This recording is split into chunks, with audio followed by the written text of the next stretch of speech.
Hi friends, welcome to Two Bird channel. இன்னைக்கு நம்ம சேனல்ல சூப்பரான ஆன்டி ஏஜிங் ஆயில் பற்றி தான் பார்க்க போகிறோம். இந்த ஆயில் நம்ம யூஸ் பண்ணும் பொழுது நம்ம ஃபேஸில் உள்ள டார்க்னஸ், கை முட்டி, கால் முட்டி, எங்கெங்கே உங்களுக்கு நிறைய பிளாக்காக இருக்கோ அங்கே அந்த ஆயில் அப்ளை பண்ணோம் அப்படின்னா 10 to 15 டேஸில் நல்ல சேஞ்சஸ் தெரியும். உங்களுக்கு யூஸ் பண்ணிவிட்டு நீங்களே ஃபீட்பேக் கொடுப்பீங்க.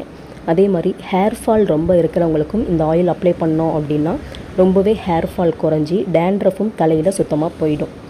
ஸோ இது எப்படி பண்ணணும் அப்படின்னா 100 ml கோகோனட் ஆயில் நான் எடுத்துக்கிட்டேன். உங்களுக்கு கோகோனட் ஆயில் வேணாம் அப்படின்னா ஆலிவ் ஆயில் அப்படி இல்லைனா பாதாம் ஆயில் எது வேணாலும் எடுத்துக்கலாம், உங்கள் விருப்பம்தான். 100 ml ஆயிலுக்கு ஒரு மீடியம் சைஸ் கேரட் போதும். அந்த கேரட்டை நல்லா துருவிட்டு ஆயிலை சிம்மில் வச்சு ஹீட் பண்ணிக்கணும். ஃபுல்லாக ஹீட் பண்ணக்கூடாது, சிம்மில் வச்சு ஹீட் பண்ணிவிட்டு அந்த துருவி வச்சுருக்க கேரட்டை அதில் போட்டு நல்லா குக் பண்ணணும். 10 to 15 மினிட்ஸ் குக் பண்ணும் பொழுது அந்த கேரட்டோட ஈரப்பதெல்லாம் போயிட்டு ஒரு ட்ரையான பதத்துக்கு வரும். அந்த பதத்தில் நம்ம நிப்பாட்டிடலாம்.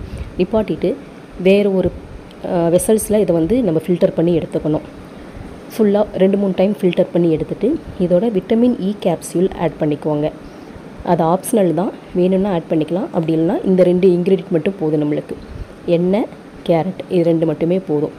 இதை டெய்லி நைட்டு படுக்கிறதுக்கு முன்னாடி ஃபேஸ் வாஷ் பண்ணிவிட்டு ஃபேஸில் 2 to 3 ட்ராப்ஸ் மட்டும் எடுத்து நல்லா சர்க்குலர் மோஷனில் அப்ளை பண்ணிவிட்டு ½ an hour விட்டு நீங்கள் ஃபேஸ் வாஷ் பண்ணிக்கலாம். ஆயில் ஸ்கின்னாக இருந்துச்சு அப்படின்னா.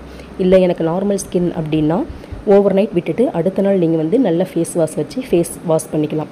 அதே மாதிரி ஹேருக்கும் அப்ளை பண்ணிவிட்டு அடுத்த நாள் குளிச்சிடலாம்.